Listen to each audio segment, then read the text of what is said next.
And we're booted up. We are live on Facebook. We are live on YouTube. We're live on Instagram. Usual 11 p.m. 11 a.m. start time. A little delay, but nonetheless, those who are watching after the fact, always remember you guys can catch us just about at 11 a.m. Just about 11 a.m. on Sundays, per usual, to get your dose of business-centric news with calls to action, right? With how to engage with the news, per usual. Here at Haiti Biz News Show. Do want to welcome everyone who's coming into the streams right now, and again, everyone who is watching after the fact. You can always watch during the live, and of course, as you comment, as you participate, your responses will be read live on air. It's a conversation we're trying to have here, in addition to discussing the news in a way that we don't see anywhere else on the interwebs, because we don't. It's the focus is too much on charity, too much on the political crises, and not enough on the one thing that can actually change the country in a substantial way, and that, of course, is business, investment, and entrepreneurship, right? So, per usual, let's get into the intro mentions, right? Which, of course, we have YouTube Seejeanty, a lot of content that we've dropped this week. You do want to make sure you go to again www.youtube.com/Seejeanty, and we dropped an awesome video related with Visa Lodge, again related to Visa Lodge, right? It's I'm going to be honest with you guys. This is probably our best work so far. I feel like we've the way we went about producing the video and what we put together, honestly, it's my personal favorite for the year, right? We've done a lot. I mean, I was looking through the content we've done this year, and my goodness, we've had so much. In fact, we're going to try to put together, look out for it, before the end of the year, a sort of rewind for Seejeanty and all the stuff we've done in all the categories we've done it for when it comes to sights and sounds, when it comes to where we go to the touristic places, when we've done Haiti Biz spotlights, where we've done driving around Haiti, where we've done droning in Haiti. We've done so much, and the folks who've watched it, we've had spikes of viewership on some videos on YouTube only, right? As high as 4 to 5K, which is awesome, right? And not to mention Facebook. We've had spikes of viewership on some videos also as high as 4 and 5K. So cumulatively on some videos, we've had as much as 10K views, which is, incredible when you think about where we started last October, not this October just passed, but the October before, where we're getting 5 or 10 views per some videos. And again, I always say this, we're just getting started, right? We only just tapped the pipeline, of ideas and things to show. And again, I always say a lot of my content's focused on Port-au-Prince, and there's so much more to the country than Port-au-Prince and Pétionville. And as time goes on and the budget increases and a lot of other things open up for us here on Seejeanty, we do expect just a lot more stuff to be produced. And so again, for those who are here early on the ground level of something that's going to be massive a decade down the road, I tip my hats off to you. You guys are the real MVPs, and certainly be content knowing that you're getting onto Facebook on day one. I remember, I don't know about you guys, I remember being in college. This is back when Facebook was only college emails only, all right? And getting that, I forget how the process was exactly, but still being one of the first people on Facebook and knowing that, this is something that's gonna, just knowing in your gut, this is something that's gonna change stuff. You wasn't sure how far Facebook was gonna go in changing the world, but this is gonna be part of something that's gonna be just fundamental to how people engage. And I can tell you, it's cool to be a part of that early history of Facebook. And again, I hope you guys can appreciate being part of the early history of Seejeanty. Again, I'm not tooting my own horn here. I'm just telling you, I'm going to keep chipping away and working hard. And as they say, the intersection of great stuff is working hard and the opportunities that come and being ready for them, right? So again, thanks for that. And again, look out for, we have an awesome Seejeanty that's going to be dropping this week on Fubar. Oh my God, when I just said this past week was pretty good. What's coming this week on Fubar, it's something totally different. So look out for, excuse me. Man, I got to get some water, choking on my own excitement here. Right. And then of course, YouTube Rewind, not YouTube Rewind, Seejeanty Rewind is something that's going to come out the week after that, where again, I'm looking forward to sort of just, booping on highlighting on a lot of the different stuff we've done this year, which is a lot. I've been very productive, I must say. Me and my team, shouts out to my team who've helped me get a lot of this content done and out. So that's YouTube Seejeanty. Again, do check out Visa Lodge, right? Haiti Biz News site, of course. We just added this brand new little ticker. Those who are watching on Facebook and on YouTube, Haiti Biz News, just so you guys always are cool where our information is coming from. And again, what Haiti Biz News is what? It's a site that we've built, we've built, my team's built, that we go out to the internet, we go out to all the major sites that feature news related to Haiti, and we bring it back, we flip it, because a lot of it's in French. Most of it is like 95% in French, but nobody got time for French. not when it's going to business, right? And we look particularly for business categorized information, and we bring it back, translate it to pretty good English, right? Using the Google Translate software as the base code, and we provide that to you in a one-stop shop, right? I remember, as someone who always tries to stay in the know, even before I started doing this, I had to go to 3-4 different websites to find out what's going on in the country. Now you have it in one specific location. So again, HaitiBizNews.com, HaitiBizNews.com, HaitiBizNews.com, right? And of course, as we're about to get started here, make sure to share the stream. The more folks we can get into the live, maybe on YouTube, maybe on Facebook, maybe on IG, the more people we can get into the live, the better quality newscast this is. We benefit here from different perspectives. We benefit here from newbies. When newbies ask questions that maybe we've covered in the past, but it's always good to come back in and revise and get into. Certainly, there's nothing wrong with that, and we welcome that sort of dialogue and discussion. So again, share the stream, put it on your Facebook, put it on your live. Let's get some more people in here. Let's liven it up, and of course improve the ROI, return on information. Right? Okay, so let's formally get started here. Haiti Biz News Show, Sundays, 11 a.m., bringing you news that's going to keep you informed, engaged, and reacting in the most optimal way for your business, investment, and entrepreneur activity. Today's the 15th of December. Let's talk about it, right? Let's talk about it. And of course, a few shout outs to the folks coming into the live here. Ma Liberté Financière, always good to see you, my brother. Happy to have you this Sunday. Shania Mill, again, always good to see you as well. Good morning. Always a pleasure, right? And of course, we have a lot of people coming in the IG, lots of people. We got Tom Ed 5 waving back at you, right? We have Manu Kassav. Manu Kassav, of course. Do check out my IG. Do check out my Facebook. I did a special video for Manu Kassav.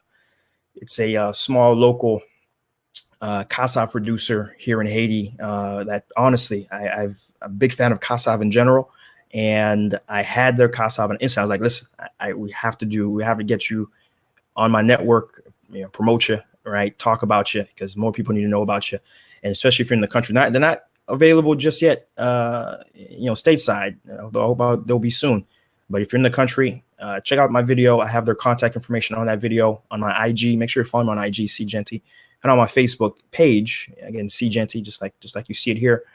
And to be able to get that information, and then when you're in the country, you can WhatsApp him, he'll deliver. I'm telling you, it's really good Kassav. So Manu Kassav, good to see you in the IG today, right? Boom. Yeah, Bounce Bougie, also appreciated the last video. Thank you, sir. Thanks for watching it. Hope you shared it, right? And a couple other folks coming in. Good to see you. A lot of Tifi Caribe. Good to see you as usual. in the chat. Thank you, thank you. And of course, we have Amare Bay, thumbs up right back at you. And Kanal David saying, hey, he's here. I see you, recognized. Good to see you, Kanal. All right, good to see you guys. All right, so first piece of information to talk about today is protests, right? And I can say this is going to be my last time formally even recognizing protests as a thing, because it's been so quiet. It's been so quiet. It's been so peaceful in the country. The country has legitimately returned back to normal. I can tell you the amount of roadblocks, things, protests, people, manifestations. Now, there were spikes here and there. I can tell you a few hundred people, maybe a few dozen, to be quite honest with you. Still, here and there in front of certain ministries, in particular, like the DGE, in particular, the social affairs, have seen a little bit of, picket signs and things of that sort. The U.S. Embassy has probably seen the most of it, again, because of the pent-up frustration still of people firmly believing that Jovenel is in place only because of the backing of the U.S. government, right? Because, again, every other facet of civil society has rejected King Moise, first of his name, right? But beyond that, we've seen, again, the ability for people to go back. We've seen Mama Seras on the streets, being able to sell comfortably. We're seeing even the provinces significantly less decrease in road blockages. We're seeing police vehicles on main streets roaming, being able now not to have to be on protest duty, but back on general duty, enforcing the streets and keeping society safe. So we're very happy to see that. It's very good to have that normalcy back again. There is still some ground that needs to be regained from some of the areas in the city that have for a long time always been known for, I guess you can say, danger, right? And they certainly some gangs were able to grow in that absence of authority. But we are seeing a constant reconcentration of police efforts to regain ground and regain security. For example, in areas of Chamas, we're seeing increased police presence and increased calm in areas in those sort of areas, which is important, very important for the general population as a whole, which is good to see. We're seeing things, for example, schools are officially reopened. I'm seeing kids in their school clothes of all sectors of the society, from the highest to the lowest, being able to attend schools again. The Minister of Education has released a comprehensive schedule now that includes certainly less weeks of vacation, cut back considerably, an extended school year, and new dates for national testing, all with the goal of not having the school year totally lost, and more importantly, regain. In total, we're looking at a certain loss of about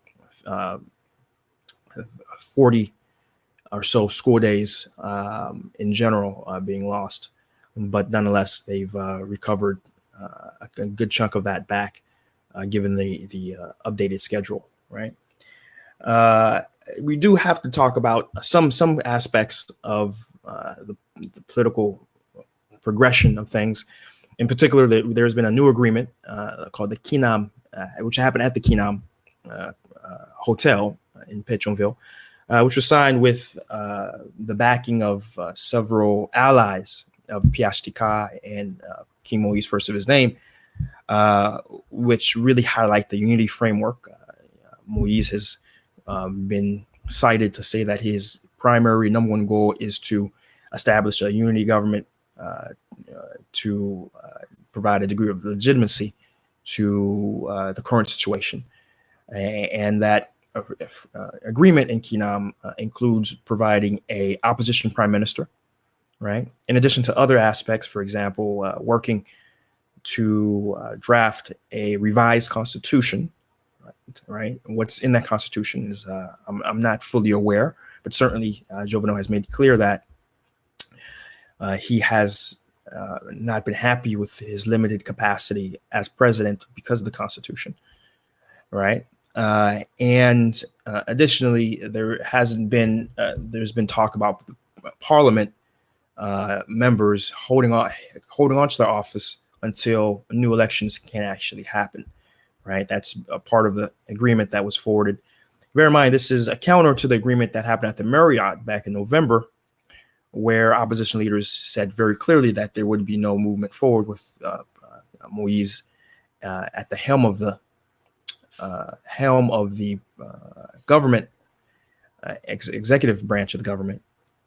Furthermore, they were of the mindset of moving forward with the Court of Cassation. And additionally, even last week, we did report that a transitional president was announced, though the name has been kept out of public for security concerns, rightly or wrongly so, right? And so right now there's talks of how to actually do we reconcile the Marriott agreement and the Kingdom agreement, right, in a way to move forward, right? But that's sort of where we are right now as it relates to the political situation on the ground. Of course, one of the big fallouts of everything that's been happening has been the canceled contracts of Seejeanty, High Track, and E-Power. The government of Moise has been very much still moving forward on providing legal recourse to what they've said has been widespread corruption from these energy providers. And in fact, were reported to be just 2 days ago, reported to be at the residence of Dimitri Vorb and also the wife of former Prime Minister Rene Preval, Elizabeth Preval, with the intentions of, menacing them for sure, but passing on the information that, hey, they need to go to DCPG, which is, again, the investigative offices of PNH, to answer to charges and a warrant for their arrest currently, right?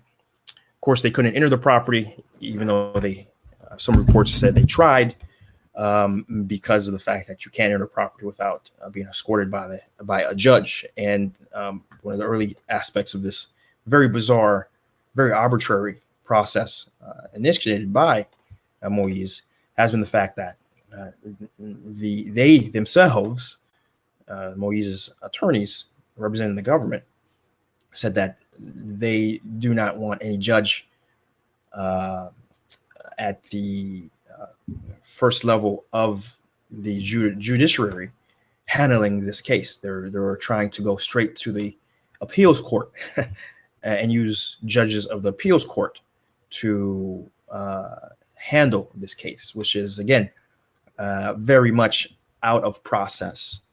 Okay. And one of the reasons why there was not a official judge accompanying the police during these residential visits of Dimitri Vorb and Elizabeth Preval, right? And that's where we're at on that case. But of course, there's also an interesting piece of information that the Varro Station over basically the former Seejeanty plant, the pipeline, there was a pipeline that connected that electricity facility directly to the port, where when that fuel came, it was able to pipe directly under to the plant. That pipeline was vandalized. It was vandalized this week and is not in operation. Of course, the information on the pipeline and how to most properly vandalize it certainly leads to questions, obvious connections to who would have the most incentive to vandalize such an important aspect of this electricity providing station, right? But we'll leave it at that. Nothing's been substantiated, but the government has been adamant in saying that this act of vandalism was unnecessary, unfortunate, but will be repaired as quickly as possible, right? And additionally, too, it's important to talk about the U.S. hearings on Haiti. It was led by the Foreign Affairs Committee with several people on that panel, including Frederica Wilson. And many aspects were talked about, including the corruption that's happened, including the heavy-handedness of the police during these protests, including the fact that how Trump's administration has more or less been seen to handle the affairs and the situation that has rippled across every aspect of Haiti's life, and including not only an economy that we'll talk about soon that's in decline. We'll talk about the specific GDP numbers soon in a moment, but additionally to the aspect of food and hunger, right? So all those things were discussed at the Foreign Affairs Committee. This is the first time in 20 years that Haiti has had a specific docket, I guess you can say, in Congress. All right. And one can argue this is a bit late, right? Given the fact that this has been happening for 4 months now, but certainly it shows the level and starkness of these recent protests and the attention it's gotten across the world, right? But that's really, again, the where we're going to stop with the information on the protests. We'll check back in, of course, as time goes on with Seejeanty and that saga. And we'll check back in with other aspects of particularly this U.S. hearing. But in general, I'm happy to not have to focus as much time on these protests and more on substantial news stories that really are going to driving the business climate. And in particular, I'm looking forward to talk about news stories about the recovery of the economy in Haiti from this. And generally speaking, when we see a big shock like this in any economic situation, we do expect to see a return spike from pent-up demand and pent-up supply, right? So we are expecting and hoping that we can provide a good degree of information as over the weeks and months concerning a rebounding Haitian economy rather than one that's been in crisis. So we certainly look forward to those news stories, right? Let's go ahead and take a look at the comments before we move on to the next story. We have Tamira Jimenez in the YouTube chat. Good to see you this morning. Good to see you. Happy to have you. We got Pierre Paul. Pierre Paul, as always, one of my favorite commenters with impactful questions. First question for today is, opposition has lost cause. They don't take themselves seriously. Secondly, I'm interested in how much business in Haiti and China intends to move forward with. All right. Yeah, we will be talking about that. That is a new story, at least the second part when it relates to China in Haiti. We look forward to talking about that in a moment. But you know, your statement about the opposition has lost its cause and don't take themselves seriously. I don't know. I don't know about that. Right. Because remember, you know, it's pretty clear that what's allowed Joe Biden to stay in power thus far has been an international community that really has made it clear from the very beginning that Joe Biden isn't going anywhere, right? And Joe Biden has been able to lean back on that support. And of course, we talked about what Joe Biden has done to get that support. You know, the fact that just this week he's announced that Venezuelans will need a visa to enter the country, for example, right? And other things he's done to vote, against Haiti's and Venezuela's long-term positive relationship, in lines with how the U.S. has wanted Haiti to behave all along, right? And of course, neglecting the overtures of China from entering the country, right? Exactly in line with how the U.S. would prefer Haiti to behave. So those sort of things that has allowed the administration of Joe Biden to get a bit of credit, as you can say, and keep him in favor with the current administration, right? Despite the fact that every sector, both domestically and internationally, in terms of Haitian diaspora, have all expressed a loss in the word we're looking for is a loss in confidence. Voila, a loss in confidence in the president's, the king's ability to handle things, right? And of course, I mentioned King Moise first of his name. Bear in mind, for those who are new, because of the fact that starting January 2nd, President Moise will be able to rule the country by decree. There is no parliament, there is no prime minister. So all the president has to do is write a decree, publish it in the Monitor, and then voila, that's it. It has full backing of the law, and has to be enforced by the police and the judiciary, right?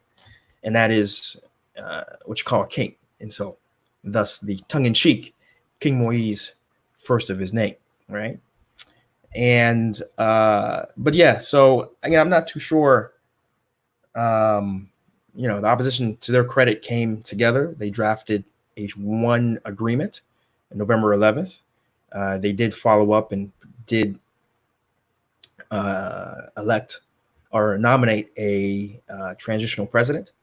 I don't really see what else the opposition can do, minus the fact, of course, that the overall will of protest has died down, right? But certainly in terms of organizing themselves to provide a specific set of recourse, I think they've done it, right?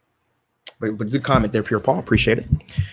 Tamara Jimenez follows up and says, likewise, glad I'm able to be part again. Also watching with my husband, Rodney Shaznim. I know I'm butchering the last name, excuse him, and enjoying. Okay, and I appreciate you enjoy the program as always. Thank you, Tamara. Appreciate that. We have here on IG. Let's see what we saying. What we see on IG. Okay, hello, LPN 2019 working class. Welcome. All right, so let's move on to the next news story. We have the GDP numbers. GDP numbers are in, and the estimate is between negative 0.1% to negative 1.3%. Haiti's GDP in fourth place as the worst performing in the Caribbean region, Caribbean and Latin American region and Americas. Behind Venezuela at negative 25%. Nicaragua is at negative 5.3%, and Argentine was at negative 3%. So at negative 1.3%, which is really what I feel the numbers will be, given that we just had a range, an estimate. Certainly, it is the worst performing year we've had GDP wise since the earthquake. And that tells you a lot, right? Last time we were negative, it was because of the massive natural disaster of the earthquake, which cost 100,000 lives and billions of losses. And these protests over these past few months, for the first time, was able to dip us to the negative that only something of that scale was able to do. So just to kind of put in context for those who maybe weren't in the country during these protests, maybe weren't around, and just seeing things, certainly it really has been a disaster. It really has been, right? But we're certainly cautiously optimistic, given that things have calmed down. And really the ball is in the court of Moise, to see what he's going to do. History will evaluate him, whether or not he was an effective leader or not, based on this time right now, given that, again, he has no opposition to stop him. Whatever he wants to do, he will be able to do. And so if he is a benevolent overlord, we will see just how much of a vision and how much will he has actually, to move the country in a direction that can improve it for all Haitians. So history will tell, time will tell, given that he survived these protests and he has full power and authority to do whatever he wants for the next 2 years. Okay. So to continue on, next news story, it relates to Taiwan and Haiti, Republic of China and Haiti, right? And it's the numbers are in, and over the past year, there's been over $700 million of trade between, this is Taiwan, Republic of China, Taiwan, and Haiti. But here's the thing. Out of that 700 million, 690 to 693 million has been imports into the country, right? We're only about 7 to 10 has been exports of Haitian products into Taiwan, right? And that obviously, my friends, is unsustainable. That obviously, my friends, does not yield to growth of the country, but actually leads to a degradation into the economic situation of the country.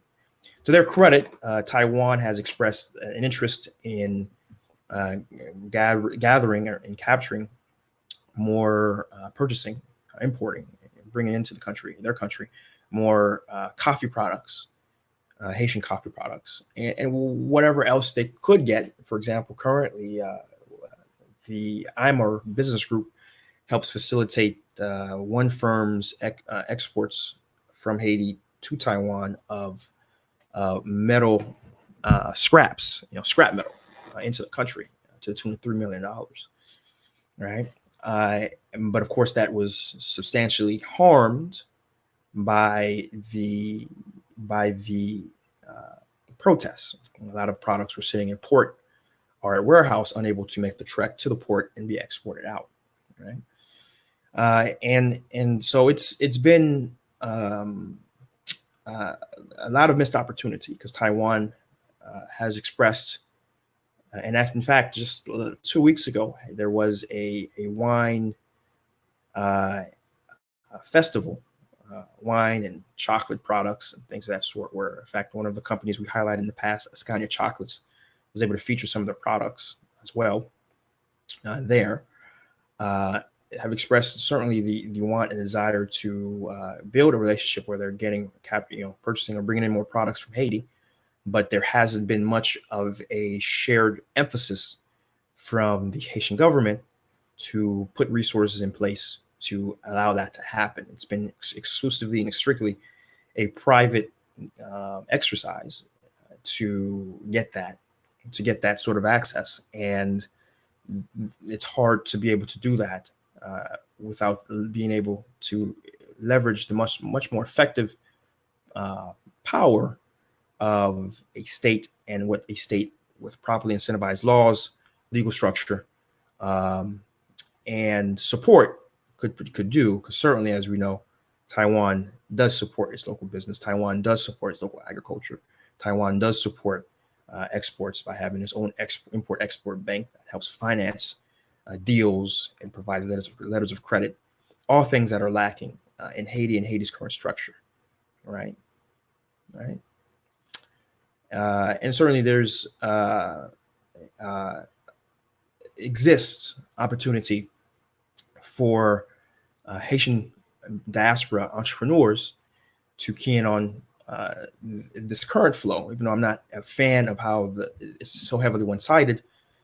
But certainly there are opportunities that exist from being able to purchase products in China, because you can design products to spec, to specialization, to specification, to what you need, have them be purchased brand new, and then bring them into the country and compete from a cost perspective to secondhand things that are coming in from America, right? And so being able to control your product is certainly attractive, and certain groups like IMOR Business Group and MoMA Group Limited specialize in that sort of flow and connection, right? So that's where we're going to stop with that news story, right? And let's take a look at the comments, see what folks are saying. Chris, let's keep it real, right? Let's keep it real. What we call the opposition. They have no plans to do nothing positive. They just want power to keep money in their pockets. And that is from John Telisma with that comment. I can't argue. I can't,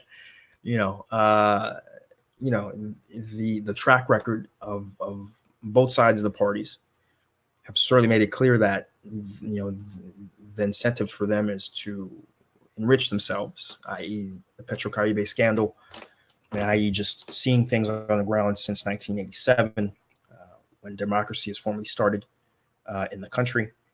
Um, the track record's clear, right? But as I like to respond, one of the things that we have to be mindful in our analysis of what's going on in the country is the fact that the good has decreased in value by 40% year over year since last year. We have to be mindful of the fact that inflation has increased 20%, and this is consistently. The past 3 years, inflation has been increasing at a rate of 20%.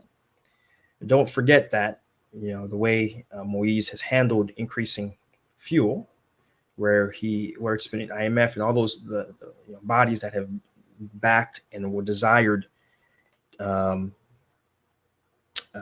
the subsidy to be removed, given that it is costing the state somewhere around $200 million a year, almost $250 million a year to support, all expressed to Moise to do it gradually, perhaps 1 cent or 2 cents a month or a week.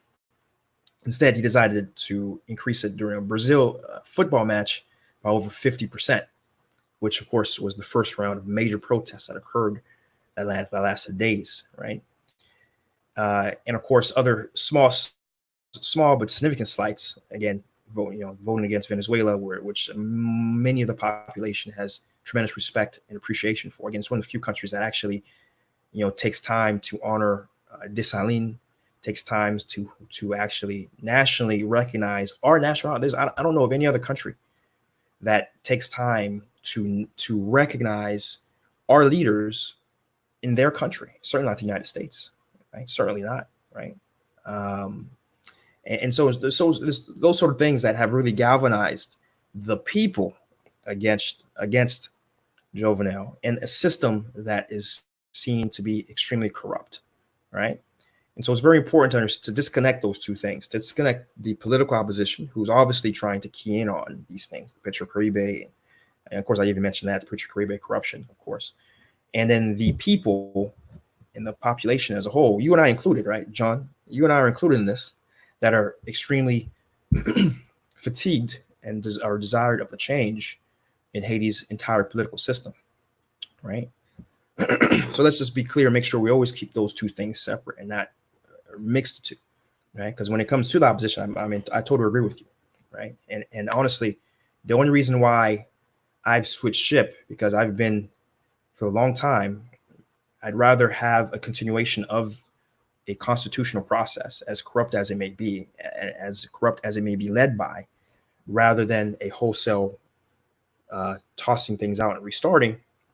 But the only reason why, because of the chaos that it would bring and the further harm to economic progress. But always remember, I'm only changed my mindset because of something that's very important, right? Which is talks and promises of those who are proposing these constitutional changes that relate to the inclusion of the diaspora in every sense, not only in terms of voting while living abroad, right? But in addition to having no limitations of any Haitian, may they be a passport holder of another country, into the process of Haiti, right? I mean, they can even be president, right? And so, and that's, I'm not saying that's going to change Haiti, but certainly a brand new input into the political process is something I want to see, and especially when that 80% of Haiti's skilled labor, educated labor force, degree holding peoples live abroad, right? We need a way to tap into that energy, that intellect, that capacity on all levels, including and most importantly, the political process, right? And so that's the only reason why I am for a hard reset, right? Because we need a way to be able to get in and change things and leaving things the way they are. We're just in musical chairs of corrupt officials fighting for power, changes nothing and improves nothing, right? For the country, right? And so I am certainly for putting a new input right? Because leaving the same inputs and expecting a difference, and Einstein said it best, that's insanity, right? But thanks for that comment, John. Appreciate it. Thank you, sir. All right, so let's move on to the next comment, our next news story. Sorry, and that involves Natcom. Natcom has announced, amongst many other things, they're starting Natcash. It's the full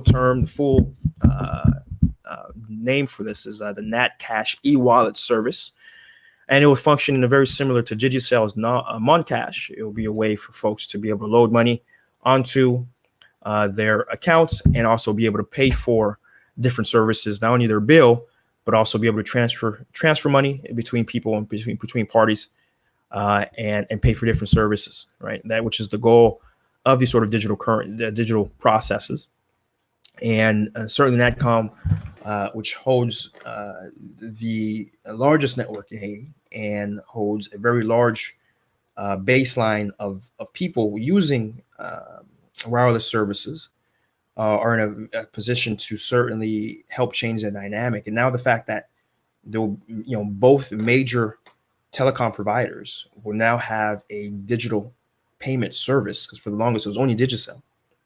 We're certainly hopeful that potentially this may be the thing that finally catalyzes the digitalization of Haiti, because that's one thing a lot of folks have been looking to do, wanting to do, but the culture hasn't changed, and Haiti has been very much a cash-based economic system, right? So we'll keep an eye on that. Additionally, Natcom has announced that they will be installing, their goal is to install internet systems in hundreds of schools, secondary schools across the country, right? In addition to donating computers, hundreds of computers across areas such as Artibonite, schools across Artibonite, right? So we'll look out for those announcements. We're usually, I don't necessarily just share announcements. I like to share things after the fact, but Natcom has had a pretty good track record of sticking to the announcements that they've pronounced. For example, 2013, they announced that they were going to begin announcing fiber optic service, and they have done a pretty good job of providing that in a very wide area. In fact, my offices in Haiti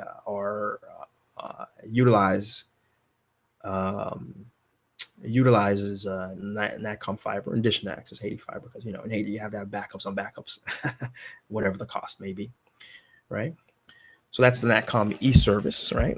And additionally, Valerio Canes, one of the larger furniture chains in Haiti, have announced that they're opening a brand new store in Pétionville, north of Place Boyer.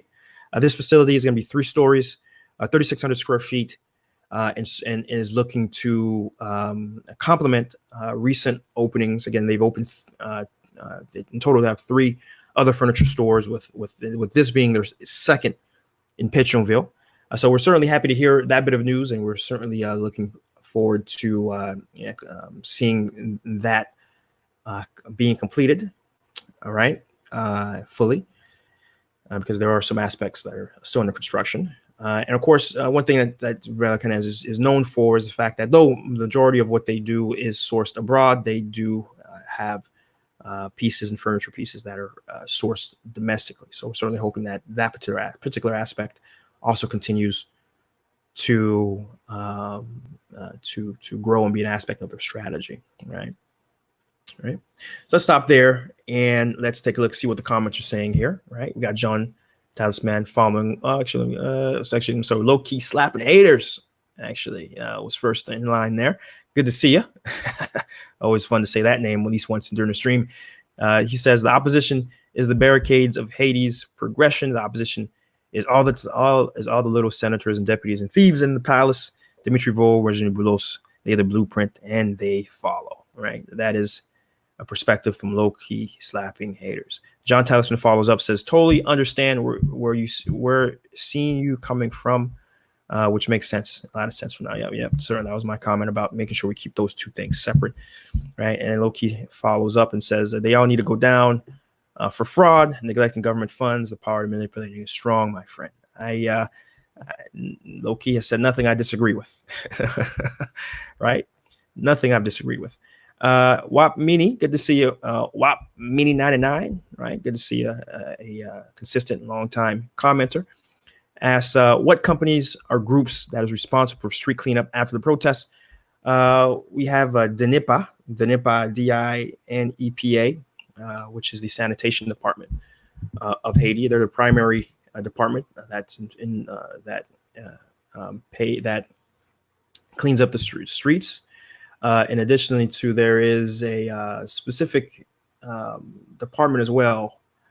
The Mali. The Mali is also the mayors, the communes are also have their own street cleanup trucks and responsibilities. From Delma to Pétionville, you'll see a lot of those trucks have those names, Mali de blah blah blah, whatever particular commune in general. So those are really the two pieces that are responsible for street cleanup in particular. And of course, private property, there is a lot of over 30 plus sanitation companies that exist, from Sanco to Jedco to a lot of other smaller companies that exist that pick up trash directly from people's homes for subscription. Okay. But great question there, Wamini. Thank you for that. P-Rex, first time I'm seeing P-Rex in the chat. I haven't seen you there before. Good to have you. I hope to see you again. Good afternoon, and feel free and comment and provide your unique perspective. My Liberty Financier follows up, says, you mentioned earlier buying China to sell to Haiti. Funny, because that is what I do for a living, but I have to wait 6 months to have a Haitian business license. Too long. Time is money. I'm thinking my libertaire means that's what you do in America, I guess, right? But yeah, that's certainly one of the problems with the registration process. But I can tell you with Haiti, I think it's a unique perspective of Haitians to chalk up to recognize a difficulty in process and then not follow through, because what you end up seeing is the circumstance and the situation that exists right now in the country, where the business class is predominantly composed of people who are, I guess you could say, not ethnically Haitian in the stereotypical sense. What does that mean, right? The business class in Haiti, though I have no problem saying that they're Haitian. They're Haitian. If you're born in the country and you've been in the country for multiple generations, there's no way for you not saying you're not Haitian. All I'm saying is, they're not of the ethnical stereotype of a Haitian, right? And what that leads to a lot of times is people coming in who are of that ethnic stereotype of what a Haitian looks like and is, okay? And says, man, where are the Haitians? How come I see people who look like they're from Lebanon in the grocery stores and in the different businesses, right? I don't see anybody who looks like me necessarily. And that's because of defeatist, I'm going to just call it what it is. It is a defeatist mindset. Because when they come to the country, right, initially, generations back, they're like, all right, what do I got to do? I'll do it. They do it. They work together, right? They open up businesses. And now, as a class, they are very comfortable in a country that, is theirs, right? And able to live in it, more or less. Whereas we get one difficulty. I'm finna Haiti say, but then simultaneously get mad, right? Whenever they do come back and say nothing's owned by who they recognize as Haitian, right? So you can't have both ways. You can't have it both ways, right? It's not easy. That's one thing I make it very clear in everything I do on the channel. In my discussions, but it is 1,000% necessary, and there's ways to go about it that the right way to go about any exposition of Haiti's difficulties isn't to say it takes 6 months and nobody has time for that, right? It's to say, how can I do it most effectively, most efficiently? For example, I am familiar with a law firm that I am part of SA that I saw firsthand that it only took 3 months from start to finish to get their essay done. Right, I was part of that. I've seen it, and this is 3 months while those heavy protests. It probably would have been a lot less time. It could have been 2 months, perhaps even a month and a half, perhaps even half that. If because there's a time when DGE was on protest, was on strike. This was during a time where protests. I mean, we're talking about September here, right? At the heart of the protests, and still this law firm that this group that I'm part of was still able to get done an essay process in 3 months, right? So the questions should always be, how do I overcome it, Chris? It should never be, resignation. It should always be of the mindset how to overcome, because again, Haiti only changes by investment, entrepreneurship, and ultimately, I think, when the people who are at the helms of the economy perhaps have a genuine ancestral link with the people who fought and sacrificed their lives for the independence, right? Better or for worse, right? So let's give that a try for once, right? So okay, my bidder says it sells in U.S. and France. Okay, all right. So again, hopefully, we'd love to have you provide your expertise in the country. Just persevere, and you're welcome to DM me, and I can provide you that law firm that I know for sure is very effective in what they do. Right. P Rex says, okay, previously commented in Driving to Haiti series. Good to see you. Good stuff. Yeah, happy to have you commenting and a part of the live here, P Rex. Good stuff. All right. Let's see. My libertarian follows up, says, I'm black like midnight. Will it be seen as stranger if open? Seen as stranger open business? What? Okay, I'm not too following what you're saying there. I didn't quite understand that sentence.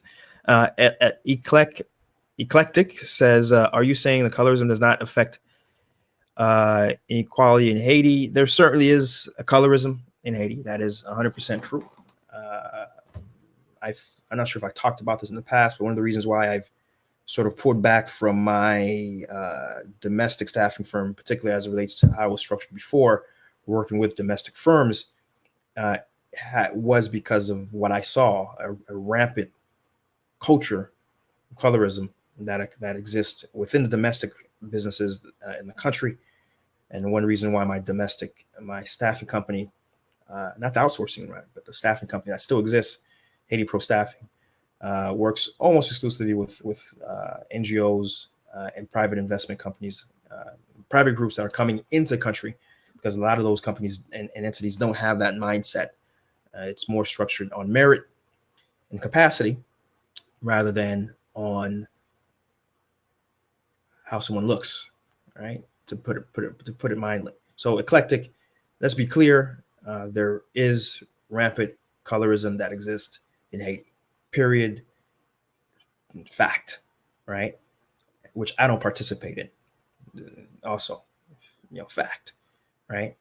But what I'm saying is that a big chunk of the colorism that exists in the country exists not because of anything else, but the fact that a lot of us in the diaspora refuse to invest, refuse to persevere, whereas others, and I speak others very broadly, I see there's a lot of Philippines doing business in Haiti. There's a lot of Latin Americans doing business in Haiti. A lot of Dominicans doing business in Haiti. There's a lot of Venezuelans, Colombians doing business in Haiti. A lot of white Americans doing business in Haiti. But there is no defeatism, right? There is, okay, what's the rules? What's the game? And we're gonna do what we need to do, and they reap the benefits, because once you're in the market, you're in the market, and the profits and the revenues that are generated because of ultimately a very raw economy of Haiti is very raw, right? Allows for, if a business is run right, to really make a lot of money, right? The opportunities that exist in Haiti are numerous, right? But the lack of representation of those of a more darker complexion in the country is almost exclusively because of the mentality of those of that sect, right? Because of, as my libertarian just said, I'm not going in, right? Instead, the mindset I would prefer to see, because I see in every other people except those of what my libertarian just described himself as, is okay. How do we do it? How do we work together? What resources can we put together, right? And how do we stay engaged to the mission of, honestly, making a lot of money? The social aspect, which we get bogged down on. They don't. It's just how do we make money? But more importantly, how can we do it in a way that employs Haitians without the colorism aspect, and provide them benefits to employment that can really make a difference in their lives, right? Because again, the fundamental issue of Haiti is hate is jobs, JOBS, right? So, but yeah, great question, Eclectic. Thanks for that. And then my liberté financier follows up and says about the defeatism. My wife had nothing good to say about doing business in the country. Keep telling her that is if Syrians can do it and can do it, why can't we? Did it? How come we cannot? Yeah, of course. And like a yeah. So again, that's I'm glad you're highlighting that issue, because again, that is the fundamental issue of what plagues Haiti today, right? Because we have groups who are able not to have that mindset. And again, that's not. I've talked about this in the past, and I'm gonna move on in a moment. But it's the same thing we see everywhere else. In the African American community here in America, you see, and when you look at the hood, and you see who are running the grocery stores, who are running the nail salons, who are running the who are the property owners of the complexes. It is not African Americans, right? The goal and the mindset of African Americans is to get out the hood and never look back, right? Get out the hood and get to a suburb, get their kids in a mixed school and move on and forget about the hood. Meanwhile, the opportunity of wealth creation is lost amongst the larger sect of that community, and that's a very similar thing we're seeing. Haiti's not unique in that aspect, right? Okay. Anyhow, let's move on. Next news story has to do with aid. In the country. USAID, sorry, it's not USAID, but USDA has announced $23 million to feed over 4 years 100,000 Haitian students, right? Over 400 schools in the northeast and Gandas areas. The UN has announced $60 million to fight food and hunger within the country. The WFP, World Food Program, has announced $62 million to provide 700,000 people in Haiti food, which include airdrops in remote places, food, hot meals to 1,200 schools, and direct monetary support for people to buy food locally. Additionally, FAES, which is the domestic social affairs, economic and social affairs program in Haiti, run by the Haitian government, has announced leveraging, in addition to other movements, to donate food across the most hardest hit areas within the different cities like Bel Air and Matissan, etc., which they've done and we've reported on. They've also are going to begin to leverage 101 community restaurants across the country to provide daily meals to those most in need, right? Which it's important to note. It's important because we have mentioned many times on this program that there has been, particularly because of the crisis, a massive issue with food and hunger that's been on the rise in particular. And so it is important to mention that. But the reason why I certainly have to talk about that is the fact that a lot of these programs do not have a local domestic food purchase aspect to them. A lot of these food products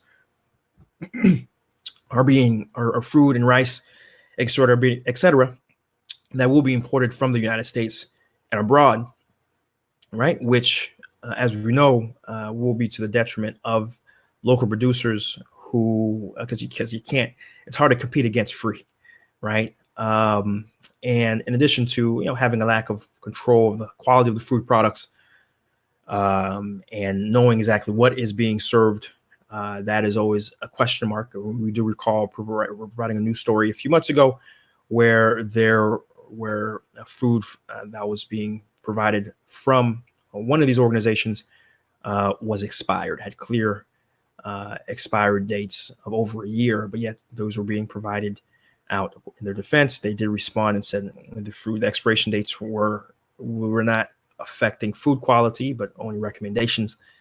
But yeah, so I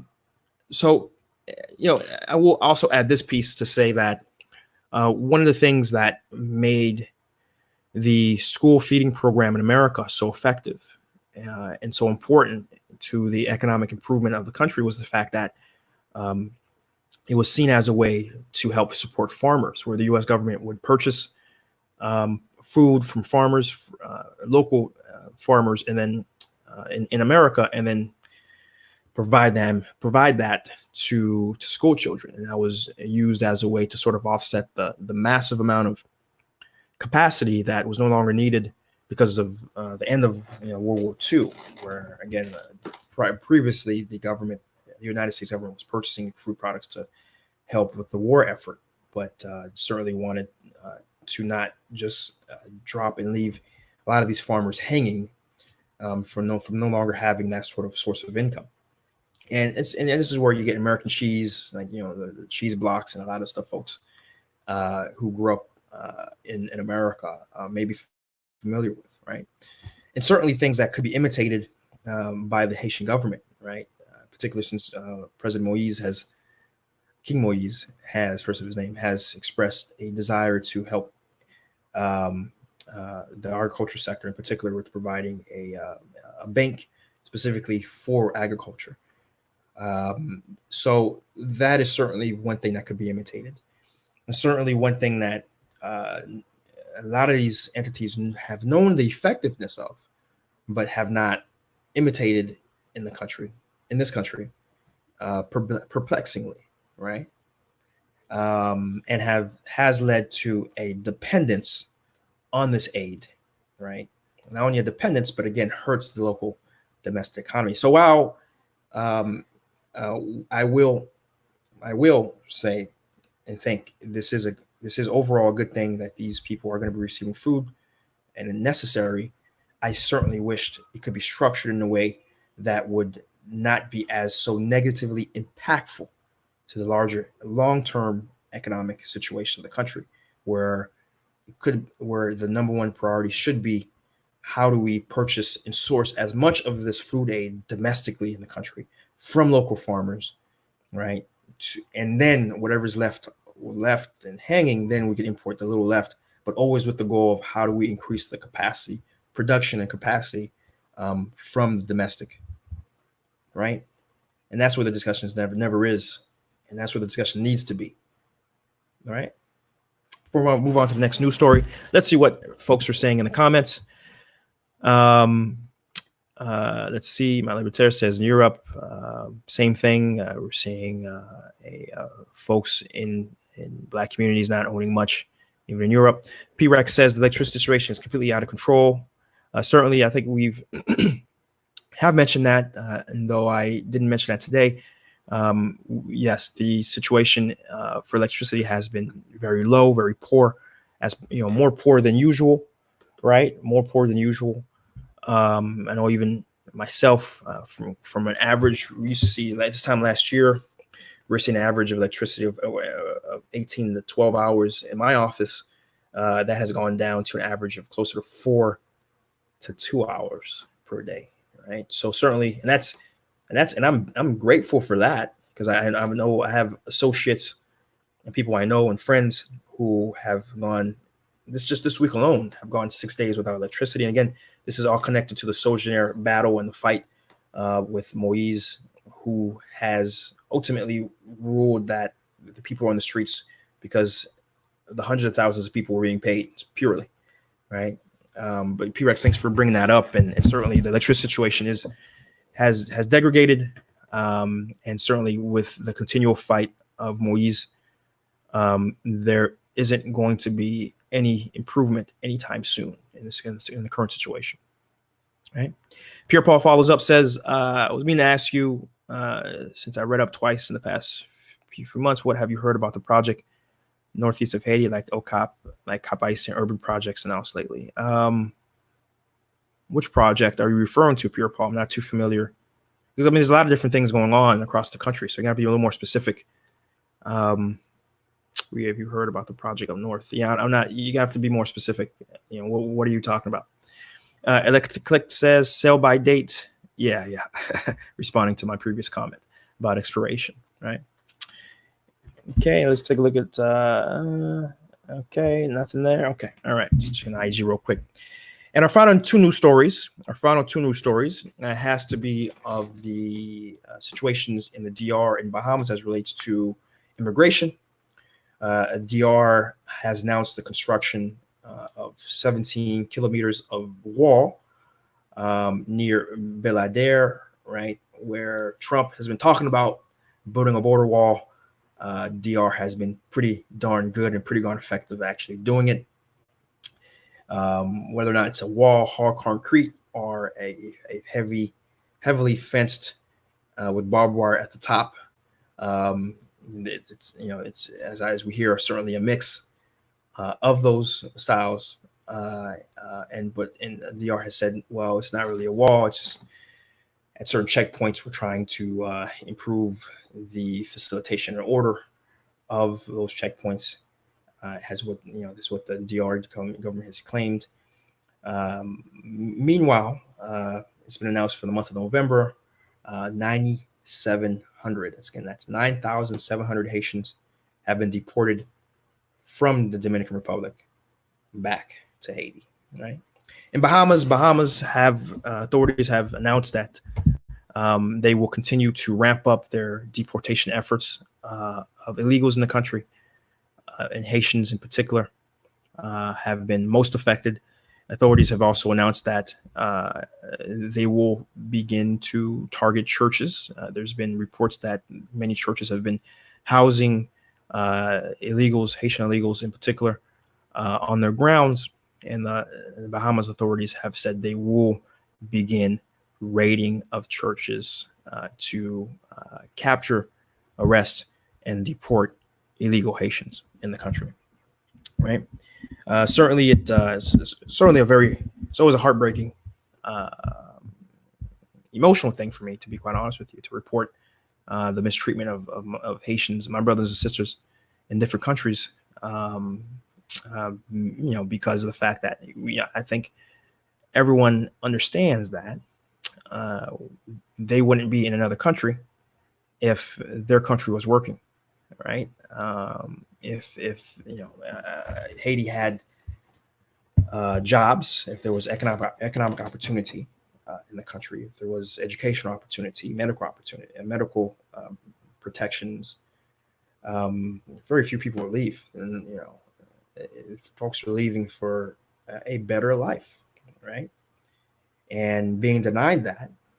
And having to go back to a situation that, as we know, our political leaders here have no will or desire to improve things for all Haiti, only have a desire to improve things for themselves. It is certainly a frustrating and heartbreaking thing, and that always get a little choked up on that aspect, because certainly a heartless thing. And I can tell you, as someone who is a first generation immigrant, I was born in Haiti. I came here through the grace of my parents, who, I say here and being in America, through the grace of my parents, who themselves were fortunate to immigrate here in the early 90s and gain citizenship. And I was able to gain citizenship, and I took full advantage of it. I got my bachelor's in a year and a half, and then my master's in a year. So in 2.5 years, where some people are still kind of fiddling and daddling on what they want to be. I had my master's degree. And since then, I've been working in different fields in banking and data analytics, IT, and ultimately coming back to Haiti to provide jobs and opportunities. And what I'm doing here, I think a lot of Haitians simply want that opportunity. I think a lot of the biggest misconception in terms of immigration is that people come here to stay here. The fact is, most people come here to improve themselves, to provide their children a means to have a good existence. But many do look back to return to impact their countries, so others do not have to come and leave, right? But still, I always am very cognitive of the opportunities that I've had as immigrated Haitian, and the impact that has had in my life, right? And the fact that I know that folks are being denied that humane opportunity of being able to improve their situation. Knowing the history of how America has been a land of immigrants, has been a land of accepting the poor and the weak, and giving them opportunities to improve themselves. But that has always been denied to those of African and Black descent, minus those who came here as slaves. Certainly I can tell you it's a very frustrating thing, right? To see that happen, of course, in America under Trump, and to see that happening in places like Bahamas and DR, right? But at the end of the day, these countries are sovereign countries. The United States can do whatever they want, right? The Bahamas can do whatever they want.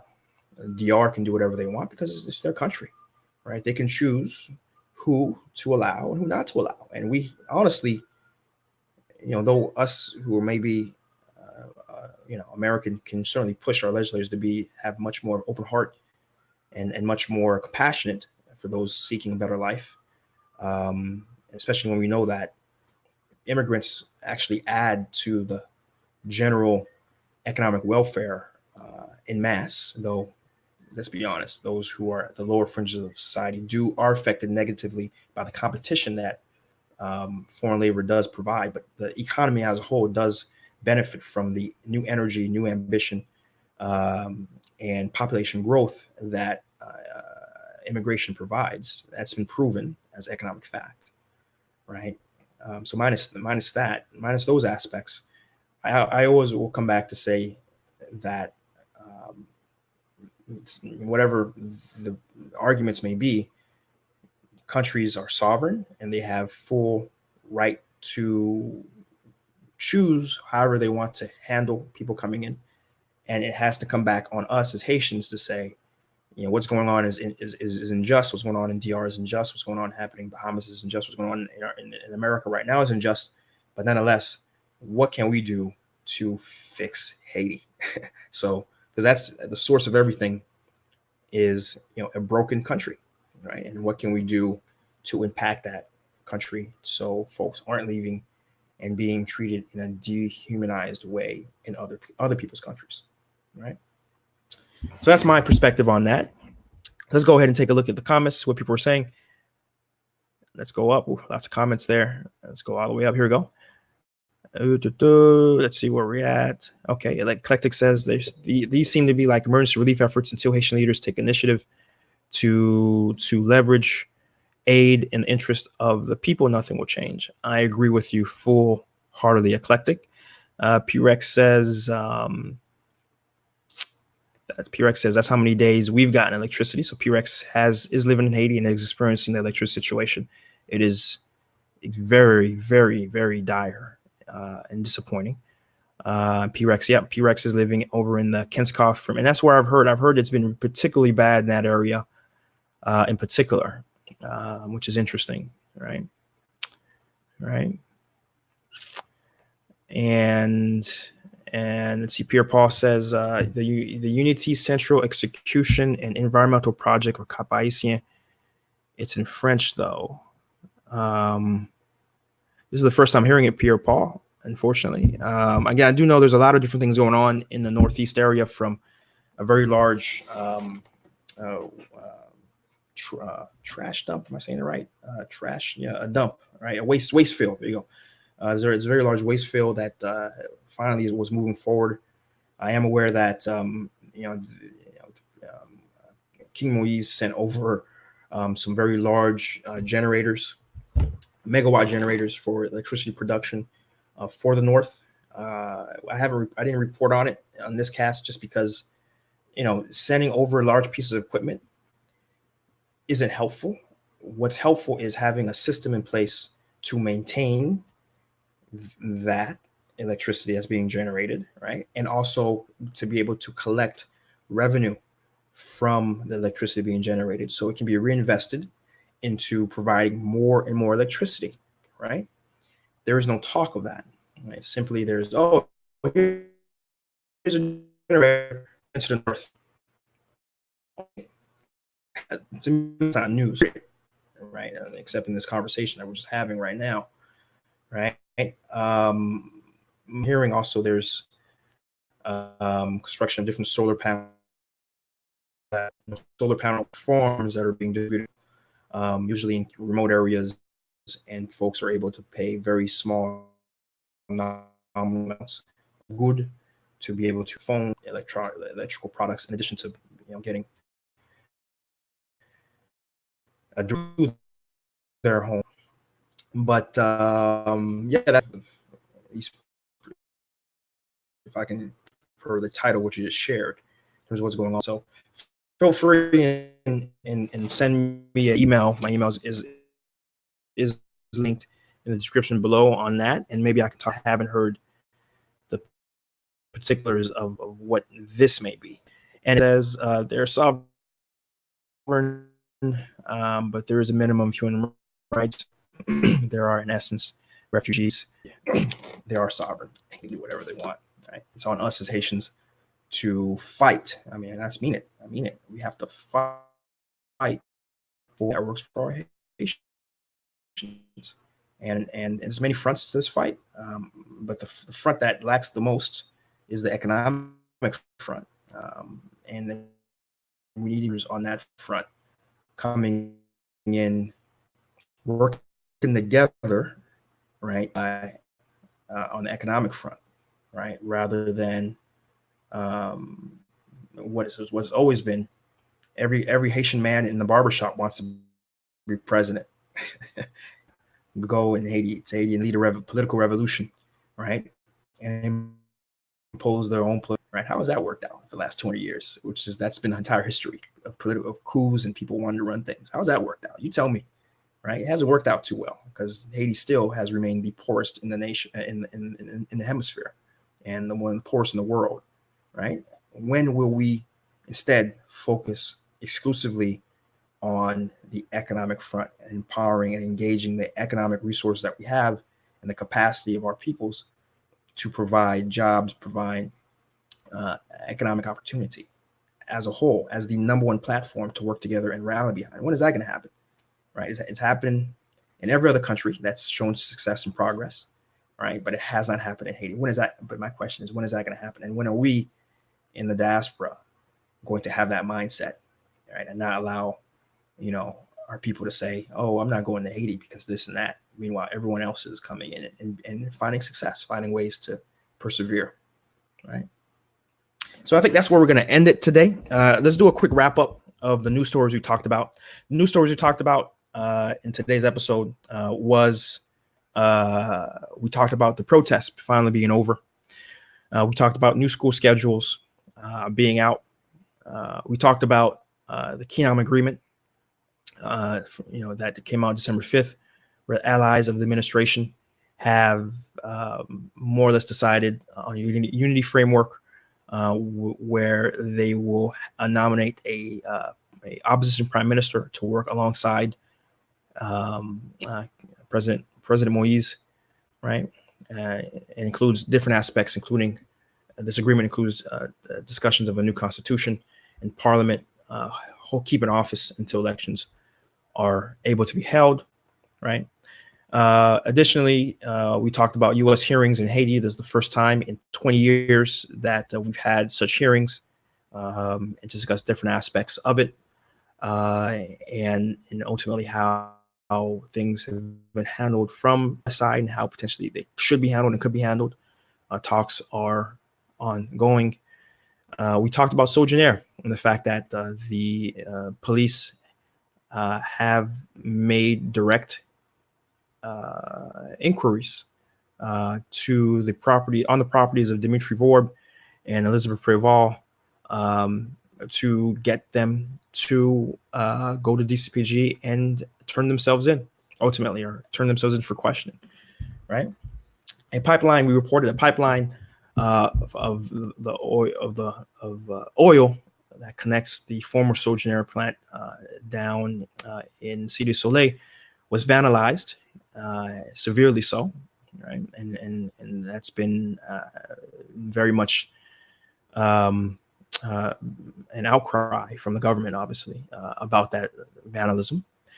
We talked about the GDP being the fourth worst in the Latin American and Caribbean region, behind Venezuela, Nicaragua, and Argentine, with the Haiti GDP estimate of negative 0.1 to negative 1.3% estimated for the year. We talked about Taiwan and Haiti. We talked about how the estimated value of trade currently is at $700 million, but $690 million have been imports into the country, and a measly 10 mil, around 10 mil, even that, I'm being generous, has been exports out, right? We talked about that. We talked about Natcom and Natcash.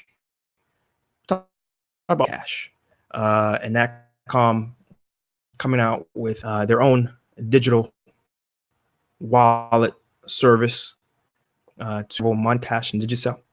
In addition to other announcements they're looking to do, for example, provide with free Wi-Fi and donate computers to schools, particular folks. We talked about Valor Canez. Valor Canez announcing their fourth store in the country. We talked about the aid that has been announced by several entities. USAID has now 23 million. The UN has requested 60 mil. World Food Program has announced 62 million, and FAEZ has discussed working with 101 community restaurants in the country to provide hot meals, right? Altogether, we're looking at over a million people, a million 1.5 across these different organizations that will be aided and supported by this aid. My feedback of that was that as much as it's needed and absolutely necessary, the fact that most of these products will not be coming domestically but imported, it will ultimately be more of a bane to the long-term economic growth of Haiti, because the only way to generally move forward and provide aid while helping is to try to source as much of the aid you're providing domestically as possible. And finally, we talked about the deteriorating situation of immigration in DR and Bahamas, with deportations increasing drastically within those countries,